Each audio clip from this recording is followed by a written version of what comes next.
we're back now with Captain K, which is a pseudonym, I should mention, for someone who served in the US Marines Special Section.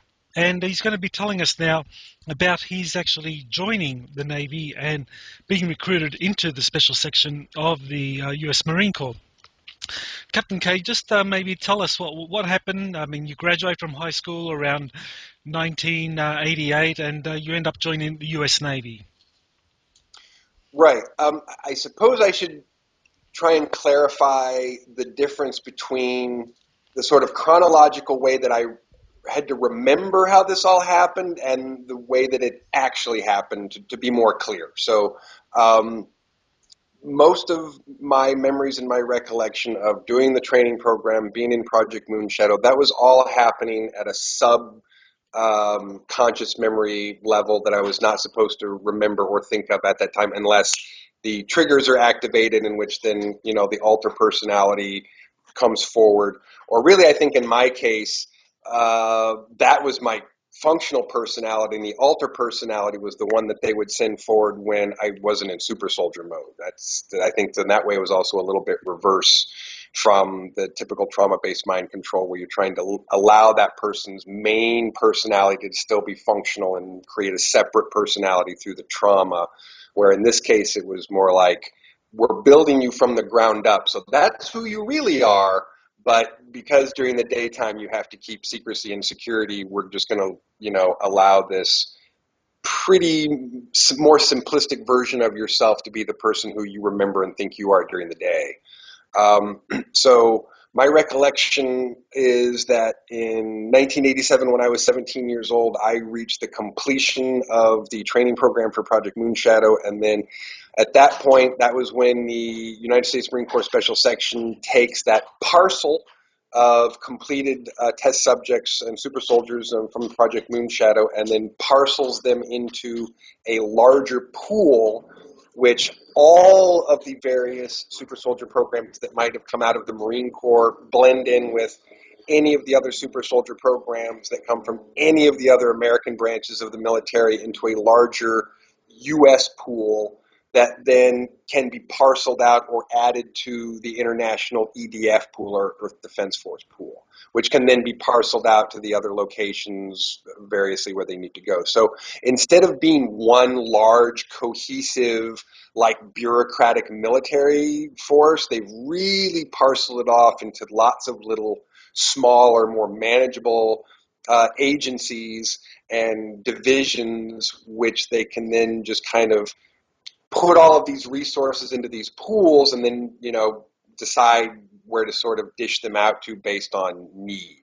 So, interestingly enough, I actually think that's a pretty amazingly efficient way to go about doing what is this really, really complicated thing that they've decided to do, which is get everybody's resources into sort of the same pools that then they can divide up so that everyone gets to share those resources, because obviously some countries' programs to build super soldiers, they can build more per year than other countries can. So our rate to produce, effective bodies is still larger than some of the other smaller countries, and therefore the larger countries are still taking a larger burden by making sure that they're supplying more forces, but that it is still all kind of balances out, and so that the littler countries don't have to feel like they're getting the short end of the stick by being the littler countries.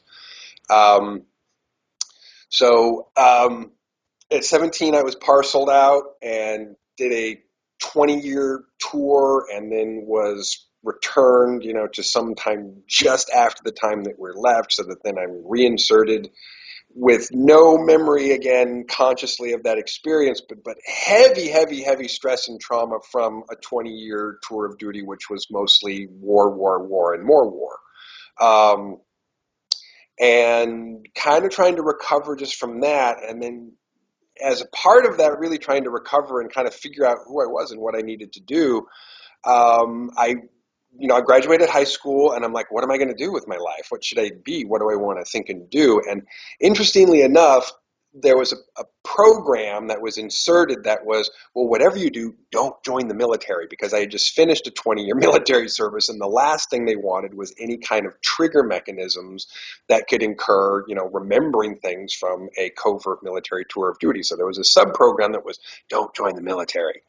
But that's not what happened, because I had just spent 20 years as a Marine. So the first thing I wanted to do was go join the Marine Corps. So as I'm trying to contemplate what I should do with myself, whether I should go to school, whether I should take, money that's being offered to go to school, which, some that could help pay and get started and get me rolling, or whether, I should join the military, which in an interesting way, again, the program, which is like, nah, you don't want to do that.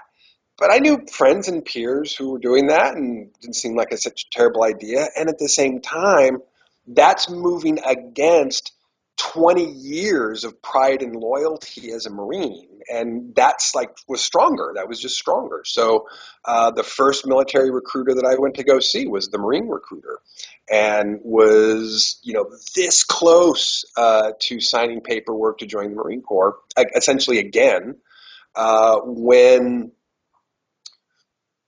there was an intervention in the sense that my handlers definitely said, okay, we have to intervene here. And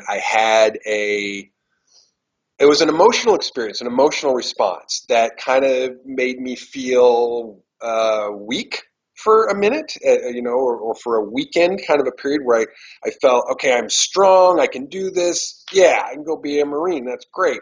And then this kind of weird emotional thing happened, and all of a sudden I just felt really weak, and I was like, oh no, I don't think I could do that. I don't think I could be a Marine. And in that moment of second guessing, because all the recruiting centers were in this one building right next to each other. So you could decide, Air Force, Army, Navy, or Marine Corps, fort, all in the same one door from each other, depending on what your fancy was. And so as I was kind of going back to talk to the Marine recruiter and go, I'm not really sure. I think, we should not finish, you can tear up. I haven't signed on the bottom line, tear up my paperwork. We're just going to say no. And, as coincidence or fate would have it, they were out to lunch, and their door was locked. No one was in the office, and the Navy guys were there. And so the next thing I know, I'm finding myself, because as a guy comes out and he's smoking a cigarette, and I go, hey, what do you want to talk to those guys for? I bet we can give you a better deal. So the next thing I know, I'm talking to this Navy recruiter, and somehow deciding, okay, yeah, this is a much better idea. And I think that may have been my handlers going, okay, I don't know that we're going to be able to stop him from rejoining the military, but if we can at least stop him from rejoining the Marine Corps, that might help. So they apparently felt that the Navy was a lesser evil to try and deal with than going straight into the Marine Corps again, which could have been way more complicated for them, I guess.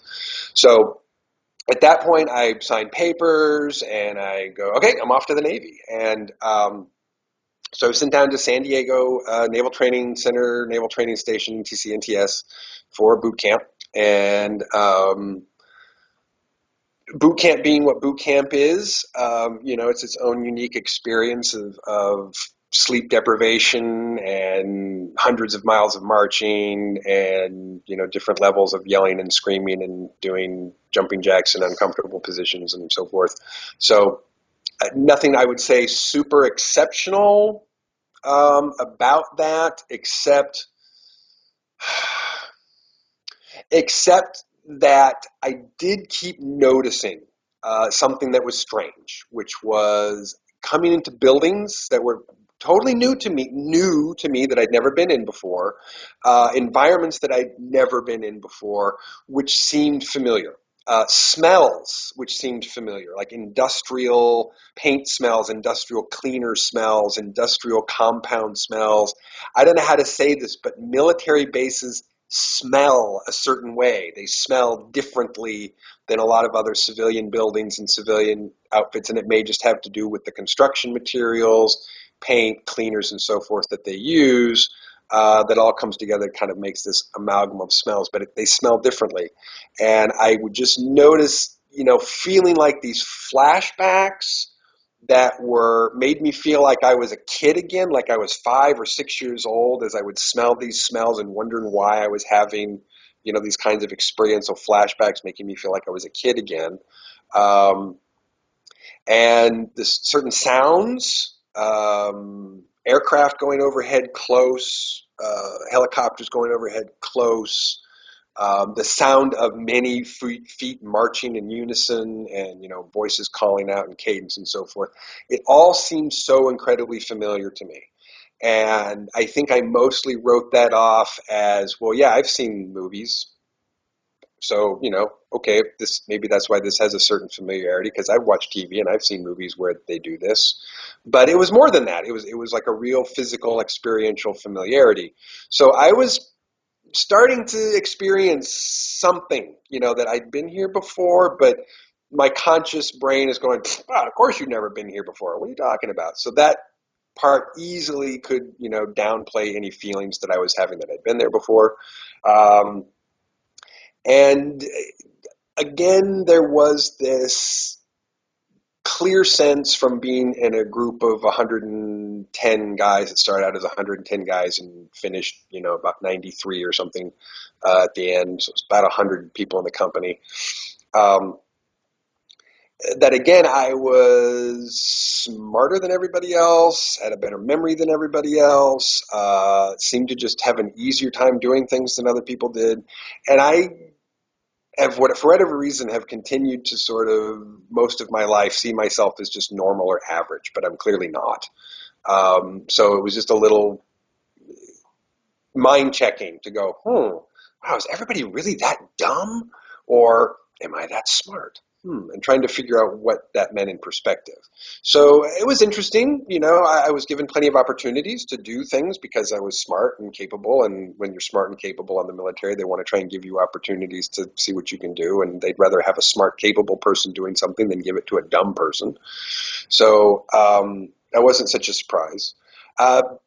Boot camp finished, pretty uneventful, except, some, boot camp recognition, but boot camp's boot camp. It's whatever. It's kind of like the high school of the military. Once you're out of boot camp, you don't really worry too much or talk much about what happened back in boot camp because everybody's been there and it's whatever. It's more about where you are now and where you're going to go from there. So after boot camp, they decide, start sending everybody off to schools. And I just end up with some of the guys from my company and other guys from our division who graduated, got sent on the other side of the base to the Naval Training Station to do school over there and prep for general duty activities in the various firemen, airmen, and seamen categories, while I had a delay from my other school, which is supposed to be photographer's mate, so I could take pretty pictures of things. And that was when something weird happened. So I'm doing just this generic training, and you're given a little more liberties as far as on and off base, but you're still kind of limited. Like you're not supposed to go off during the week, and you can go out on weekends, and you're not supposed to go only so many miles away, et cetera, et cetera. And so I found myself not I'm not a drinker, not really ever have been. So I didn't spend much time hanging out at the bars with everybody else. Not a cigarette smoker, so I didn't spend much time just hanging out, smoking cigarettes and drinking beer like most everybody else did. Found myself not really interested in participating in the normal recreational activities that everybody else was doing. So I found myself taking long walks and thinking, because that was something I liked to do, was be able to think clear to myself by going on a long walk. And the base is big enough and got enough streets and roads, to be able to walk miles and miles and miles of walking without having to deal with too many people if you want to. So I would, most of my evenings before I had to be back in barracks, would just go for long walks. And about my second week, was it even the second week into the training program? Maybe the second week into the training program, I'm out for an evening walk and in a part of the base where there's nobody on the sidewalk, nobody walking except for me. I haven't seen anybody in several minutes. It's a fairly, I think it was mostly unused barracks kind of area and some storage buildings, so it's not a heavily trafficked area. But near what would be the North Gate, maybe less than 100, 200 yards from the North Gate. And so as I'm walking, like I said, by myself with nobody around, coming from the other direction, approaching me, two men who I would say appeared to be in their mid to late 30s. I wouldn't put either one of them at over 40 at that time. One of them, a Caucasian gentleman in civilian clothes, short hair, no facial hair, no glasses, clean shaven. and a slightly shorter um, chief, Navy chief in chief's clothes or in chief's uniform.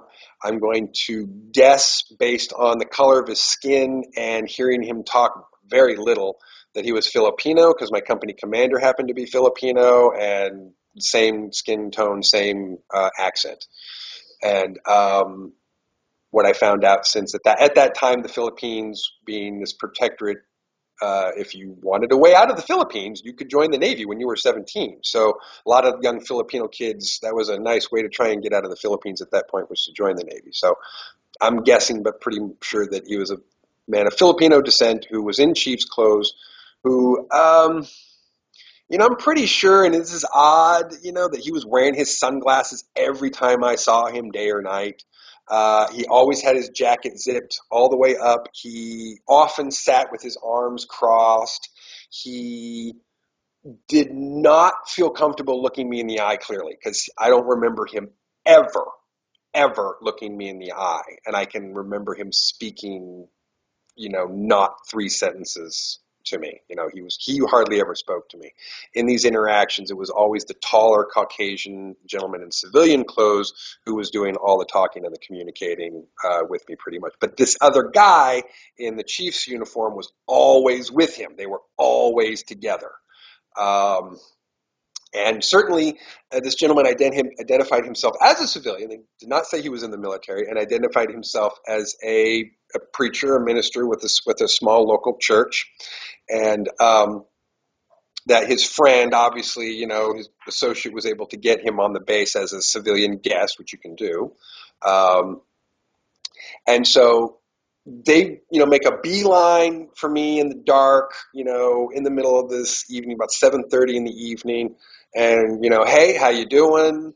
Fine. How you doing? Well, we're just, going out meeting young sailors and Marines and see if anybody wants to come to church, and all kind of nice and polite about it. And coming from a religious background, I was not opposed to going to church. It was not what you would call a super believer at that point. At that point, it was more like I knew that would be an excuse to get me off base. I mean, any excuse to just get off base and go do something different at that point, I was like, oh, yeah, great, sure, I'll come to church. I wasn't necessarily intending on coming and hanging out for the next, 3 months at their little facility, but someone walks up, offers me a chance to get off my base and go socialize with some other people. Sure. I mean, I have no problem with that and every motivation to just say sure. And no reason at that time to suspect that these gentlemen are anything other than what they say they are.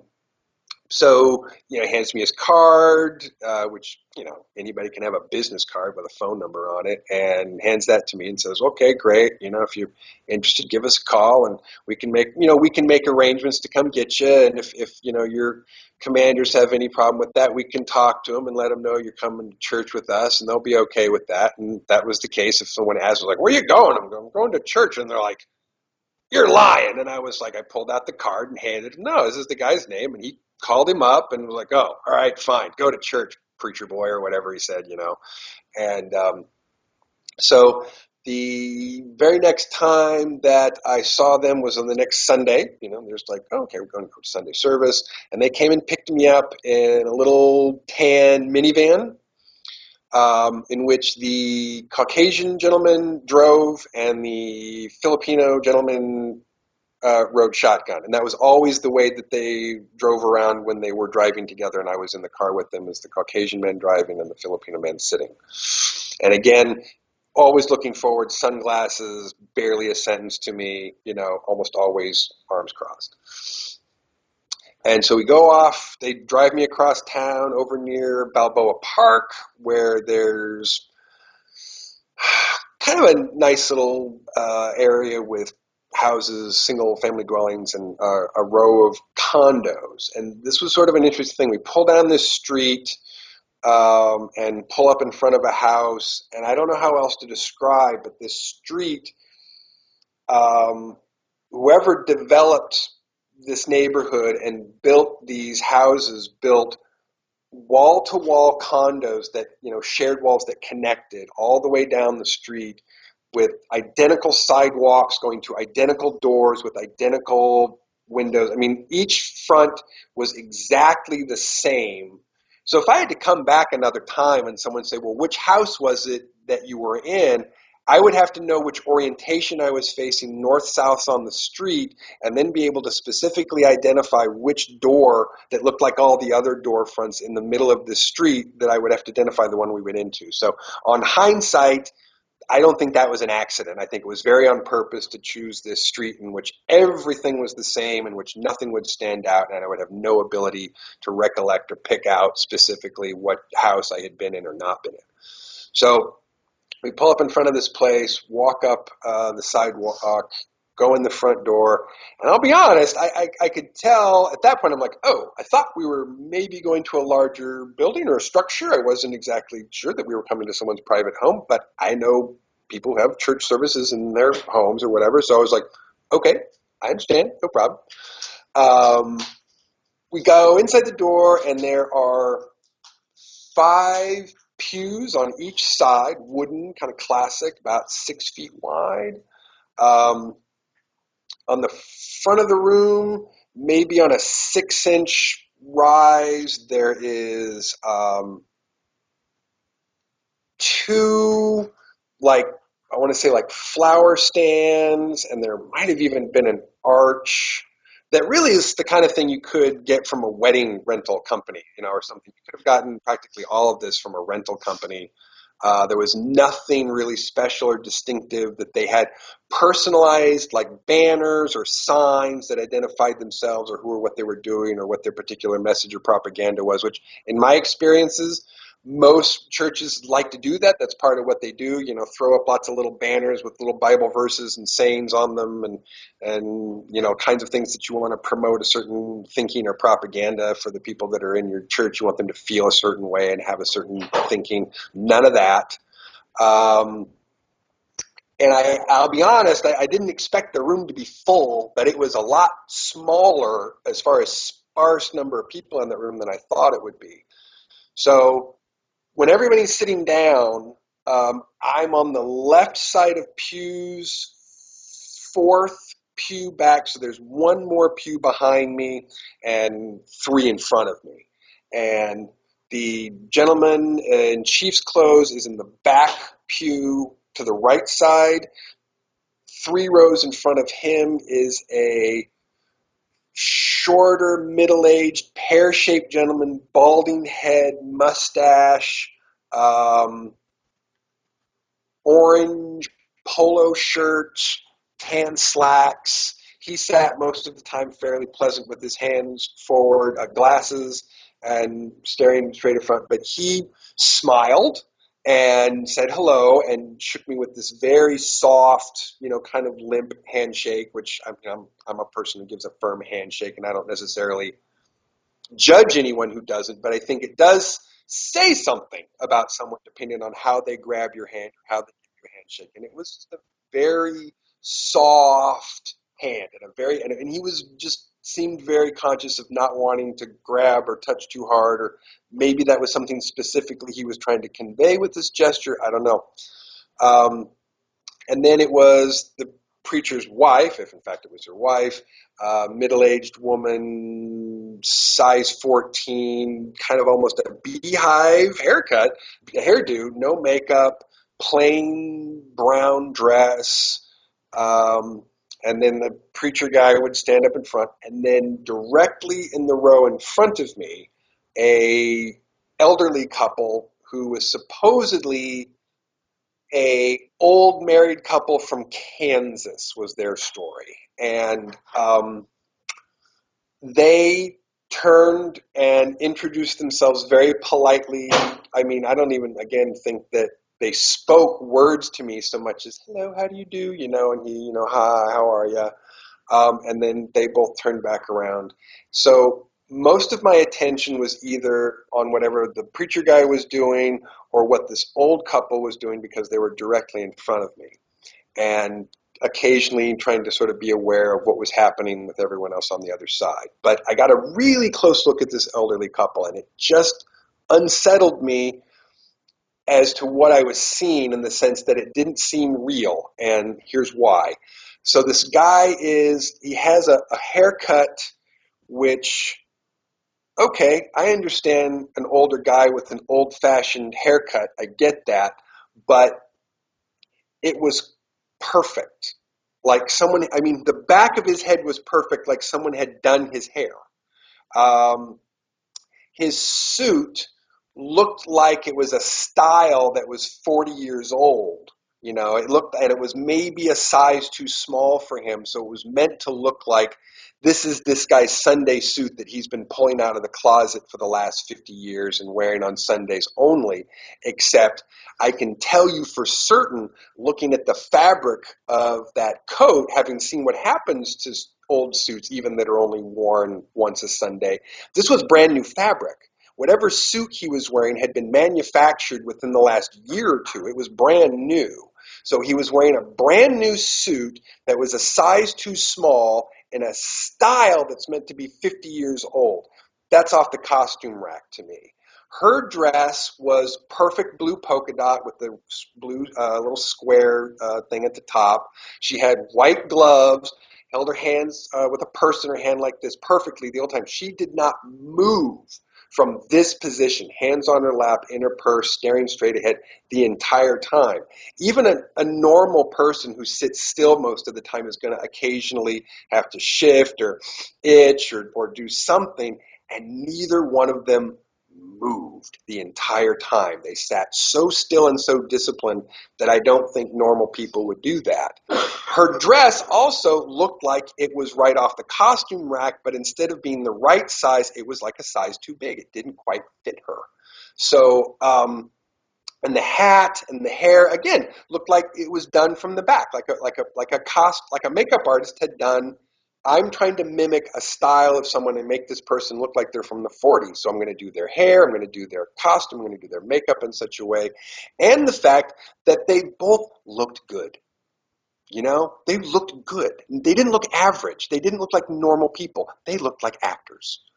So, and I never saw them again. They were never there again after that one time. So, you know, they could have easily been hired off to sit and do this part and then never be seen again, and that would be the end of their part. The gentleman over here, the pear-shaped gentleman, never saw him again.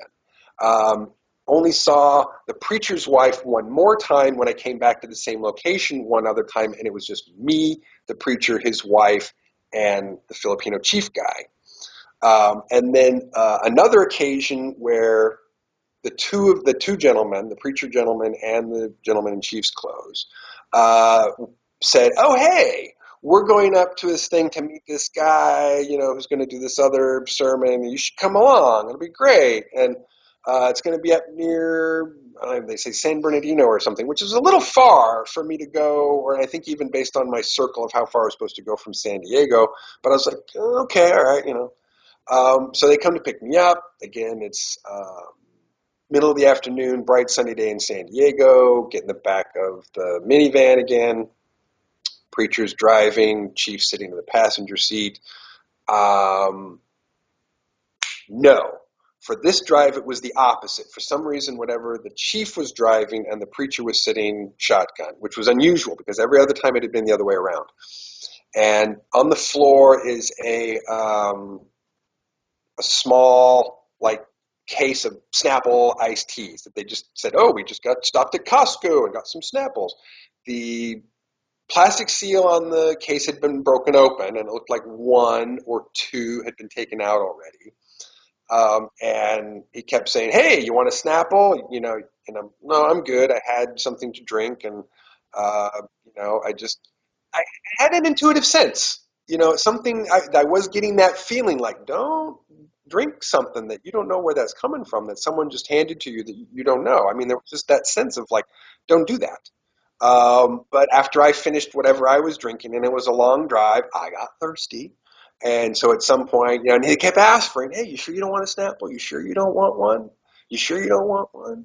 Okay, fine, I'll take one. And then, you know, pop, drink, and then within, you know, 15 minutes, boy, I'm sure starting to feel slumpy, you know, and I'm starting to slump more into my seat until I pass out. And then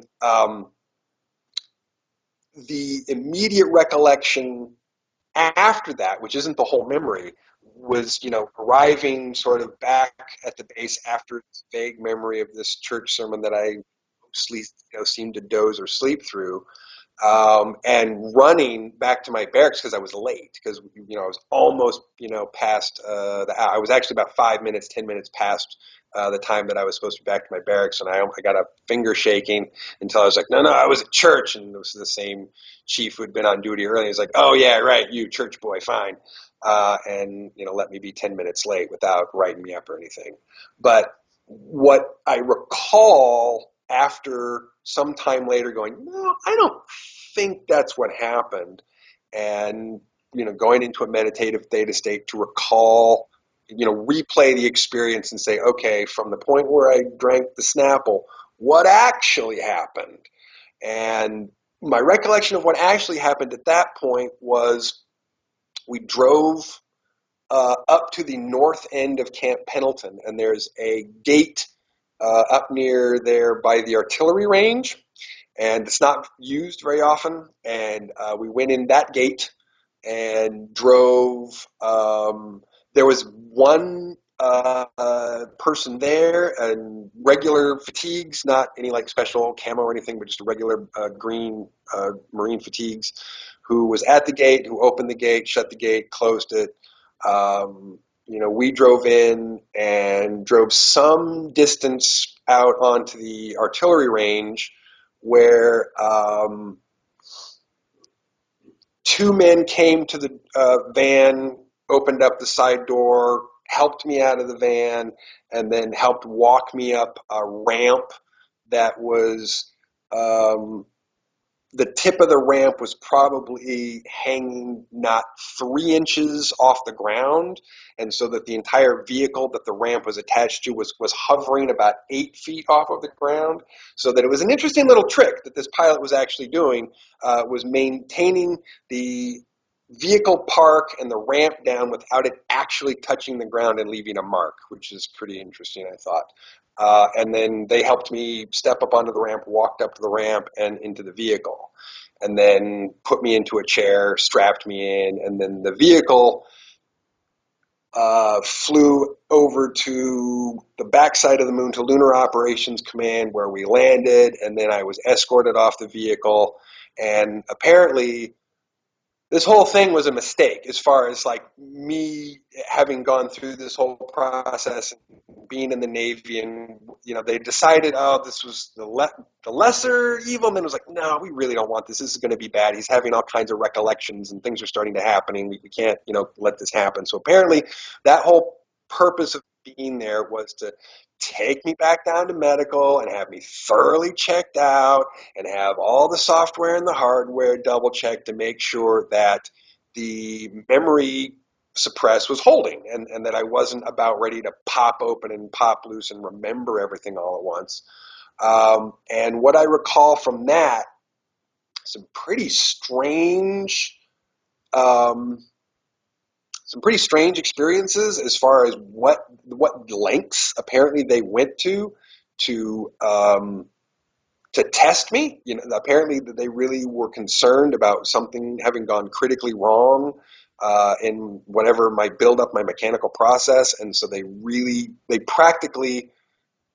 My recollection of it is that they stripped off every layer of my physical body until there was nothing but my cranium and my spinal column in a tank, and then essentially rebuilt everything on top of that again once they got down to that fundamental layer and put my entire physical body back on top of that again, which is very strange to me, but that's how I remember it.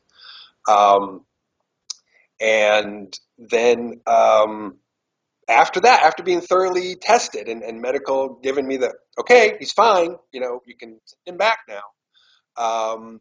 Then instead of being taken back right away, um, being met by someone who I would call a mid-level bureaucrat, someone who was not in a military uniform, who was obviously in civilian clothes, but someone who had like a mid-level bureaucratic rank, who was like, oh, wait, is this one of our special subjects. Oh, great! I have some people who are here. I want to show him to. Like, oh, ooh, we've got one of our toys here. Ooh, great! I've got some people I want to show it off to. Who we're trying to impress. So I remember being, ushered off down a hall and taken to a couple where there were various men and women, mostly men, in again civilian clothes, civilian suits. I got the impression that these people were politicians or government bureaucrats. I got that impression. I did not get the impression that they were military people, and I did not get the impression that they were business people, if that makes any sense. I really got the impression from them that these were, civilian government type people, maybe even people in politics, or in somehow in the executive branch of the government. I don't know. No one's face from that is clear because they mostly just seem to be kind of, again, the same sort of amorphous guy between 40 and 55 in a suit with a slightly paunched belly, some glasses, some not, some bearded, some not. I mean, I don't know. It just was sort of this generic, older guy in a suit that looks like he might be with the government kind of a thing. But there were several of those people in these different rooms in which I was taken one at a time and shown to these people, and then was made to perform a few dog tricks, so to speak, of like, okay, now watch him do this and watch him do that and see how fast he can kill this guy, and everybody, ooh, that's impressive. And then for some reason, being taken to a, for lack of a better word, I mean, an indoor gladiator arena, that really just seems like at this point that they have taken, just a chapter from the Roman notebook and said, oh, well, if we have all this ultimate power, then we should have gladiator games for our amusement. I don't know. All I can think of is it just seems like where some of these people have gone mentally with that approach, because that's all I can think of to describe what happened next. It was an indoor gladiator arena where there was a bunch of people watching, and it was me and a few other of these super soldier guys, and it was like, okay, see what they do against this group of guys. See what they do against this group of guys. Now see what they do against this giant insect. Now see what they do against this giant reptile. Now see what they do against this thing. It's just, group after group and then monster after monster until, it was over. And it was just this lots of applause and lots of cheering, music, in the background, like it was a big show for these people. And then all that was over, being ushered back to another vehicle, put into a chair, sedated, and then brought back. Again, I'm assuming because it seemed like this process took a much longer period of time than the couple of hours that I could have been gone, that some kind of time travel again was involved to return me back to a time not long after they had taken me back, dropped me off again to these two guys in the minivan at the same location out there on the artillery range, and then they drove back. And then by that time, I had kind of come to and was running late and running back. And then again, how the sort of, even when they repress a memory or kind of bury it, how the subconscious has a way of still trying to pull the stuff up and get you to remember things. So the thing that I remember so very clearly after that is that I get back, I'm running late, okay, done, go eat chow, come back, go to bed. And then when I wake up the next morning, waking up from this very bizarre dream of, fighting giant scorpions in a gladiator ring. So even though the memory of all that was suppressed, I'm still dreaming of things that had happened the day before, and just wake up going, oh, wow, that was the strangest dream. But again, it's one of those events or dreams that sticks way out, like as a memory to this day, and to which isn't just like, oh, that was weird, as it fades, an hour or two later after you have the dream. That particular memory, or even of waking up from that dream, is as vivid as it was as if it happened 5 minutes ago. And So, it's unchanging as if it had happened 5 minutes ago.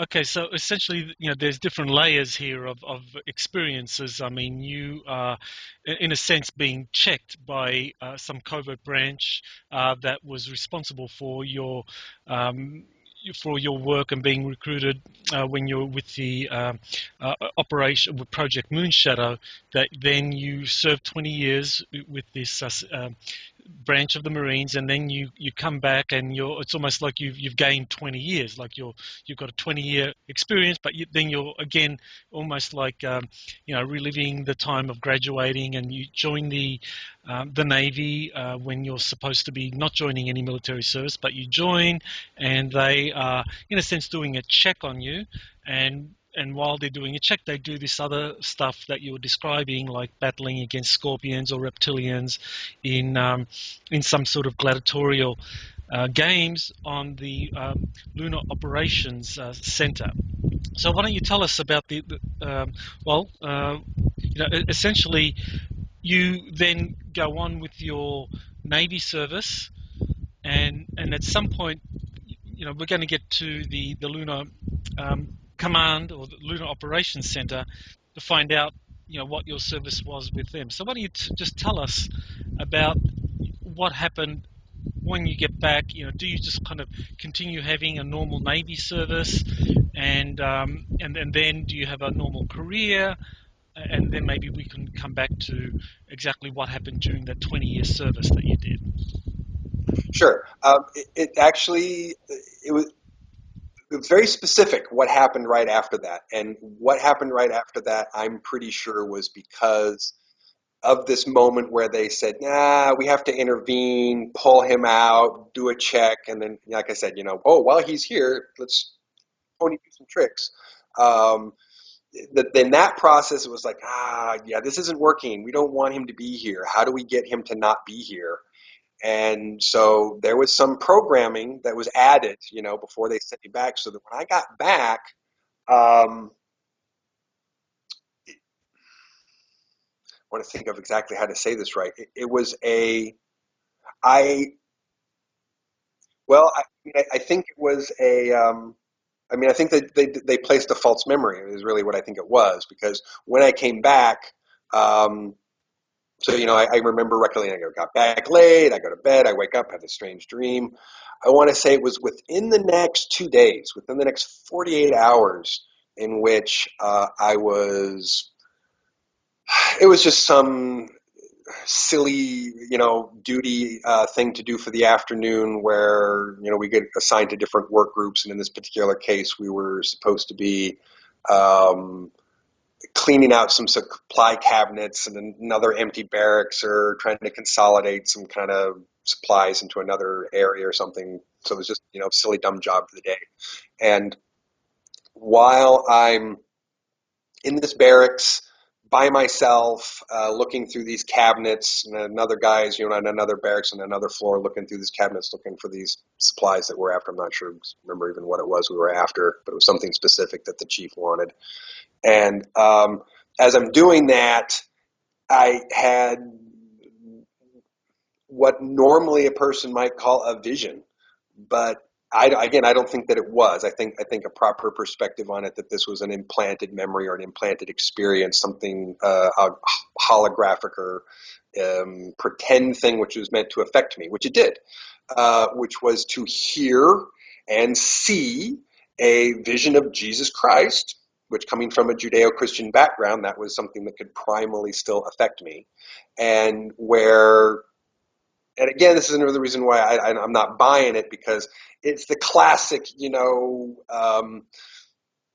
Middle Ages, Jesus, and I just don't think he looked like that. So, I think if you're seeing a vision of 16th century Jesus, it just might not be Jesus. And so I see and hear this vision, and he's like, you need to get out of here. You need to leave this service. You need to not be in the Navy. You need to go home, and you need to do something else, because this is not going to be good for you. And I was so affected by that I spent the next couple of days really in shock, not sure what I should do, or how I should deal with this process in any way, shape, or form. Like, well, how am I supposed to not be here? What do you want me to do to get out of this? And why? I mean, it was just a state of shock at something that wasn't normal, which was having an audio visual vision from Jesus Christ to tell me to not do the thing that I had spent so much time trying to do. I mean, it was a long process to decide, okay, I'm going to do this, and then we're going to join, and then how many months to wait and go. And I mean, I couldn't understand. But nonetheless, I was very impacted by that message. And I again felt this overwhelming emotional intensity that made me feel weak. It was like instead of being able to feel like I could make a strong decision, I had this intense emotional weakness that made me feel like I had to make a toddler decision, that I couldn't make a grown-up decision, that I had to make the kind of decision that a child would have to make to protect itself. So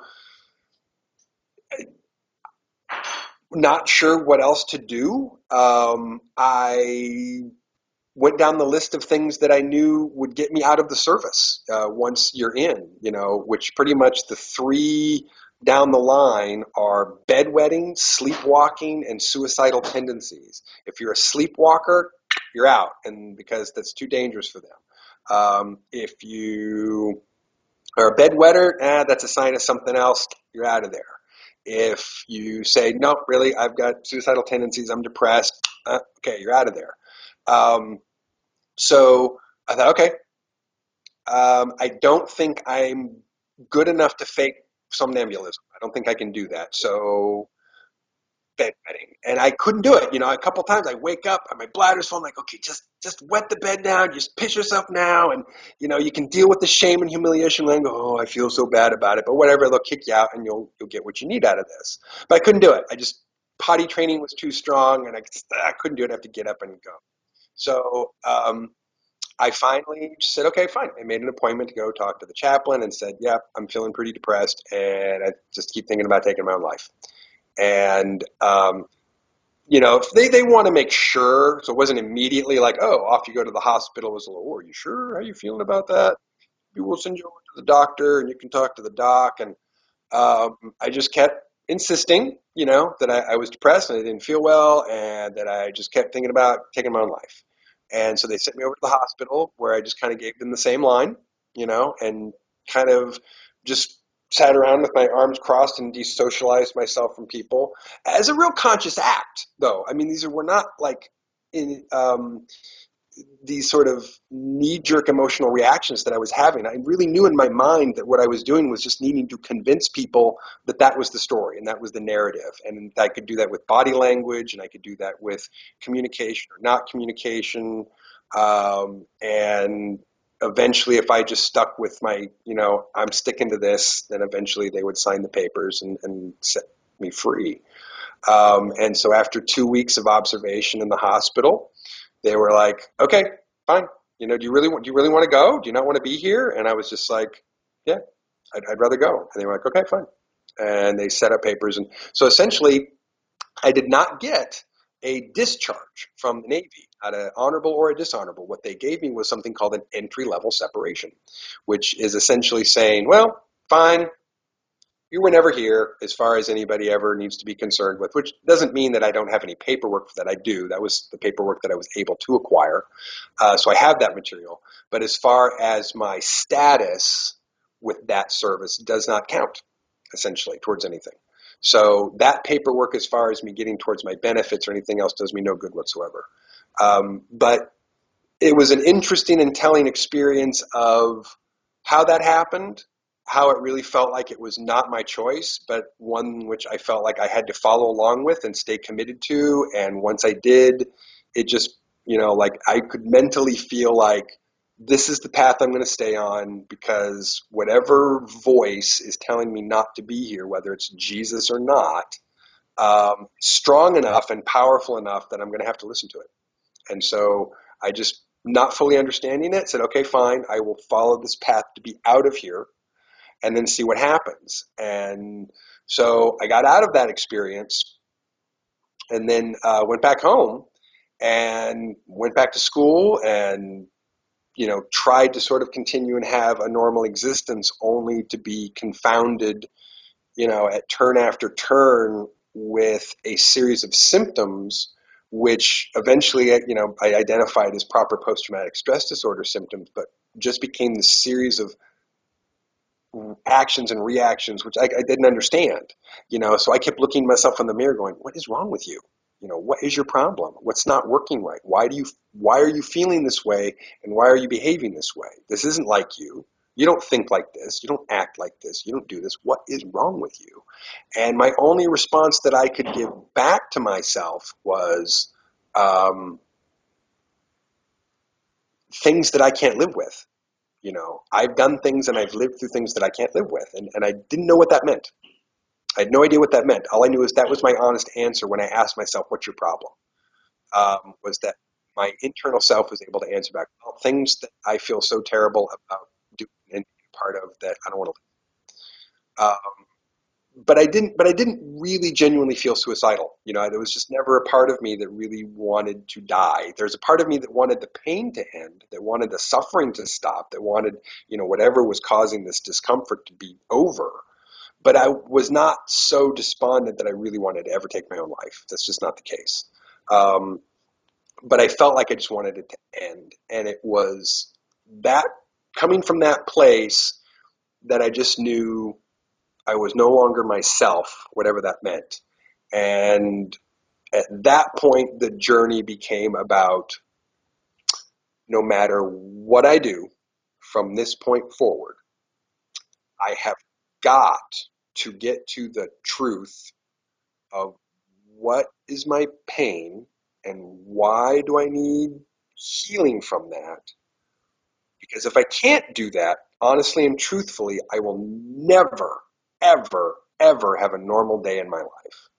And so with that thought in my mind, I set forth from that moment to try and uncover and find healing to myself. So the next decade was just trying to figure out how to do that. And every tool possible, every technique possible, every therapeutic method possible, every regressive mode possible, every known alternative healing mode possible. And each time getting a little closer, a little piece, a little something that over time accumulating tools that I can actually do something with to start and understand it, which every time I kept asking for someone, to help, look, I need help. How do I figure this out? How do I figure this out? Where do I find my answers?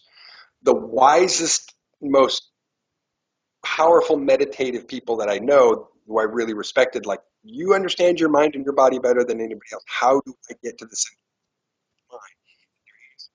Well, you got to do your work. And when by that they mean, look, as a yoga teacher, my qigong teacher, look, what we do is to connect the mind and the body so that you optimize your mind and your body, and also so that you can maximize the use and potential of your mind and body. And you're obviously dealing with secrets of the self, that no matter where they are, no matter what they're from, the only way you're going to get to them is from that kind of connectivity. So you learn to connect your mind and your body in a way like a person who has self-mastery does, and you can delve into what's happening in your own mind and your own experiences like a person who has self-mastery does. Then those answers will have to come out, and they will have to be truthful, because that's what that process guarantees, is that if you take it, you do the work, you do it every day, you have sincerity towards your approach and your outcome, sincerity towards the honesty of the outcome, you'll get results. It's just a matter of how much time and energy you're going to have to put into it. And so after enough teachers, mystics, shamans, wizards, and healers gave me kind of that same answer every time, I just said, okay, I guess I have to take my work, meaning the every day that I do to keep my mind and my body connected and whole and sane and healthy and growing. I guess I just have to do that all the time in order to not go crazy with a series of symptoms and traumas that were really unsettling. So the next decade was just trying to get my bearings, and by doing that. And then after about 10 years, um, 10, 12, I mean, I was about 30, 31. That's when I would say the lights started to come on, which was, okay, now we think you might be ready for the truth. And that's when I started having this huge flood of flashbacks, in which I would wake up in the middle of the night, jump out of bed with just absolute panic with the thought in my head, they're coming, they're coming, they're coming. And I would run outside into the living room and push the sofa in front of the door and back up behind the sofa, just knowing that any second now someone's coming through that front door. And then after about a minute, realizing that I had just woken up with this intense, flight fight experience from whatever was happening in my subconscious state, and then realizing, no, nobody's coming through the front door. It's not, I'm not paranoid. Like I think someone's getting me. It's like, no, not now. Nobody's coming through the door. Not now is anything going to happen, but you're reacting to something which is making you panic and making you feel like, that stress of that immediacy of that thing is happening right now when it's not happening right now, but my body is so shocked by that experience that just, oh my God, right now I have to be terrified and scared was just how I felt all the time. And so it was that process of having to be my own healer and my own master to be able to talk to all the parts of my brain and my body that were not feeling right because of all of this, and get them all communicating and get them all on the same page and get everybody's story so that I could have a narrative that made sense for myself, that I could go, all right, it looks like this happened first and then this happened next and then this happened and this happened. And, at least once a week, I would spend at least once a week an entire evening where I would sit down on the sofa or in my chair, lay back and go, okay, let's go over this again. And I would say, event number one is blank. And I would start with the very first thing that I could remember that, links this whole arc. And I would spend any number of hours, because it takes hours to do this, point by point, memory by memory, flag by flag, kind of like major earmark by major earmark. Okay, and then this happened, and this happened, and then this happened, and then that happened, and there's a gap, and this happened, and there's a gap, and then this happened. So I was constantly, taking all that data and trying to sort it. And at least once a week, trying to lay it all out in front of me and sort it out in a chronological order that I could make sense out of. And again, after probably a decade of doing that, I think I made progress and got to a place where I uncovered all my memories. I, for another, done serious work to heal and forgive all of my traumas and all of my experiences and every bad thing that's been done to me and every bad thing that I've ever done, and to bring that into a healing space. So instead of having panic and anxiety and fear and anger about those memories, now I can have lucidity. So I can look at those memories, even the traumatic and the horrible ones, and even ones that make me have to take a breath, without recoiling in panic and having to go straight for a bottle of vodka and just, keep drinking until I pass out because I have to kill the pain that bad. Again, not a drinker, but I've had my moments where, in order to kill my pain, I've finished off an entire bottle or half a bottle of hard liquor to just numb it, knock myself out, and try and forget because it hurts so bad. So luckily I've never turned like serious alcoholism or serious drug addiction, as some people can, to deal with that kind of stuff. But I've definitely had my moments where even I had to have an off pill to turn it all off for a certain period of time so that I could survive before I could come back to it and deal with it again. So it was a long process that I had to have a lot of dedication to getting to the end of. But I was dedicated because I didn't want to be messed up.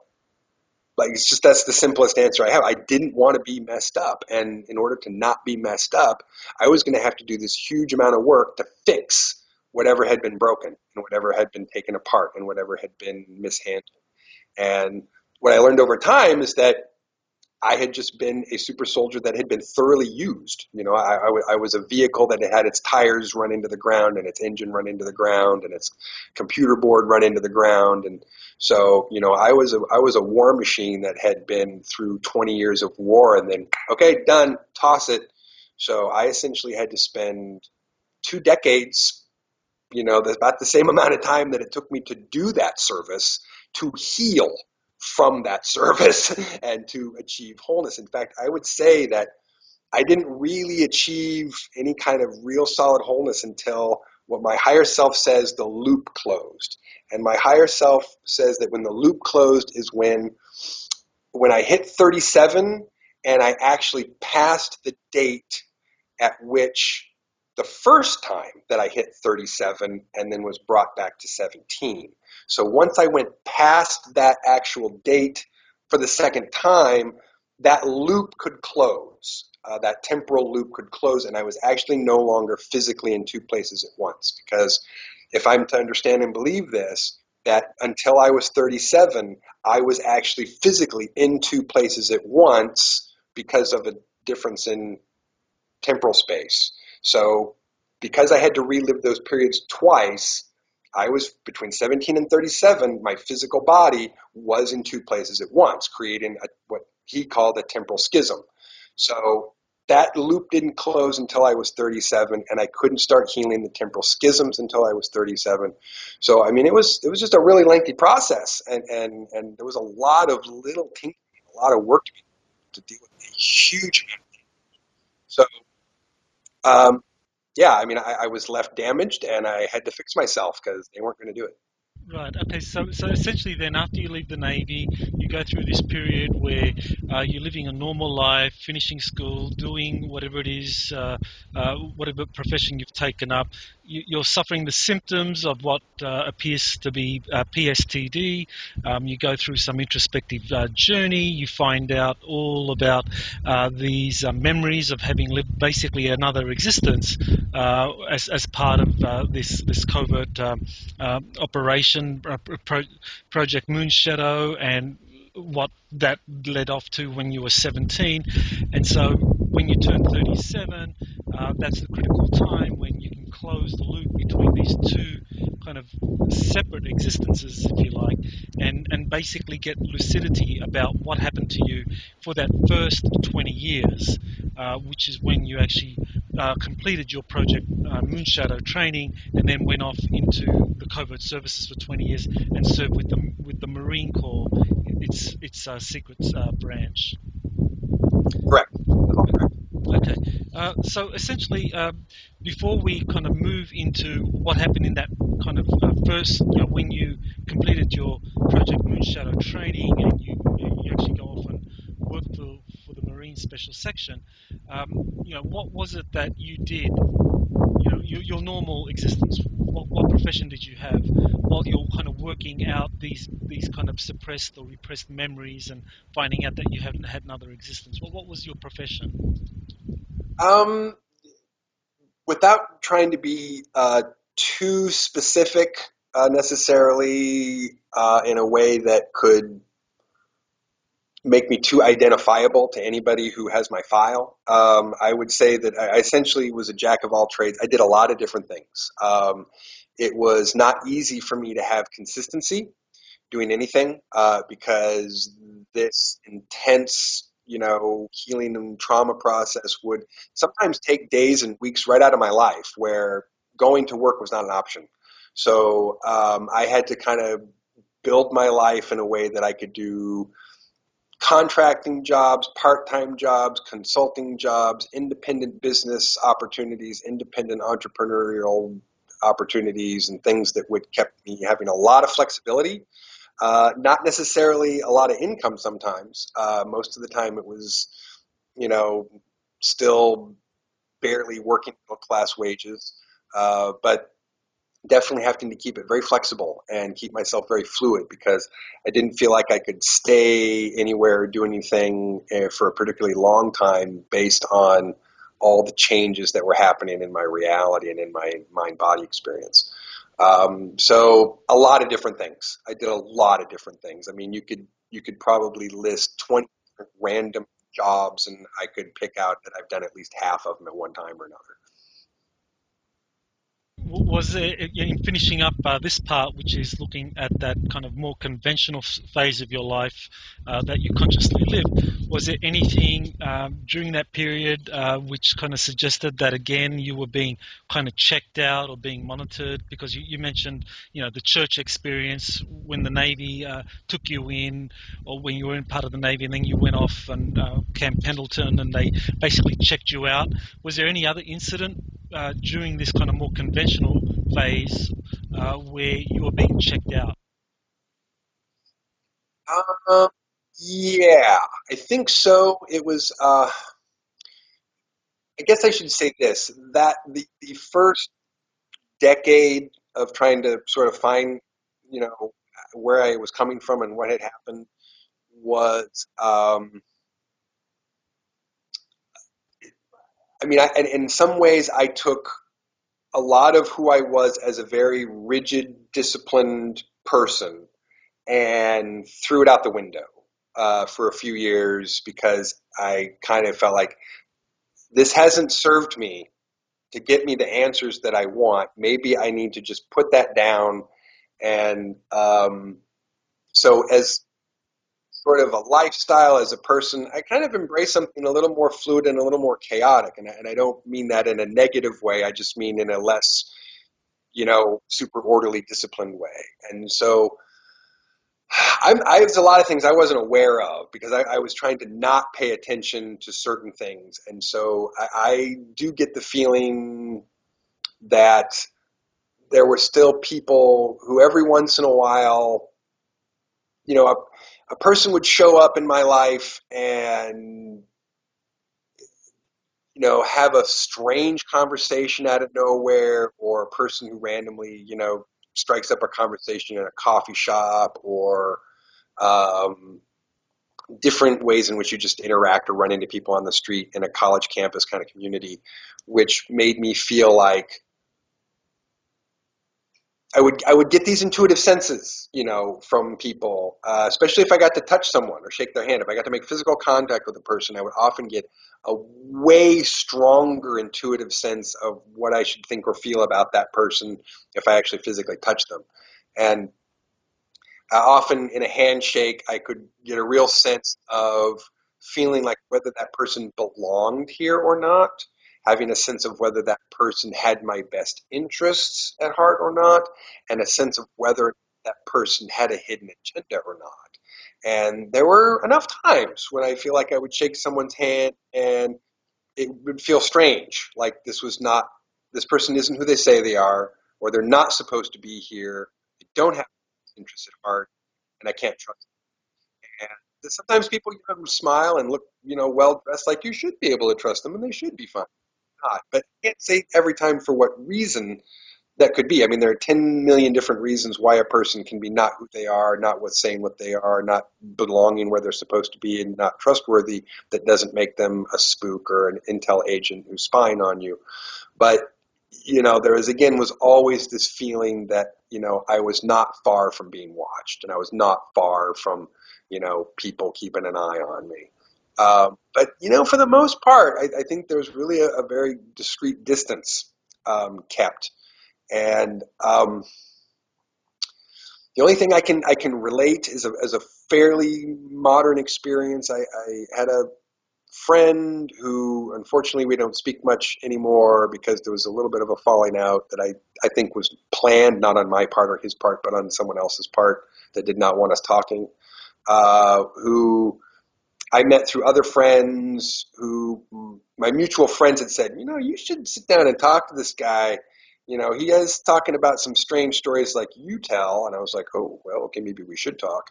And on talking to this person, he was in the Air Force, and his actual induction into a remote viewing program was in his active duty in the Air Force. And he was picked out and pulled aside probably because of his genetic distinctions, and talked about him being stationed in Germany and the medical facilities there that he was taken to, and strange stuff like being told you have an appointment and come into the building and be waiting at the front lobby of this old hospital in Germany, where a nurse comes out to meet him, walks him back, through hallway, corner, hallway, through this long sort of maze of hallways and corridors where he doesn't see another person. He doesn't see another patient, doesn't see another doctor, doesn't see another nurse. The entire time from the time he walks through the front door to the time they get to where they're supposed to be, it's just him and this nurse and not a single other soul.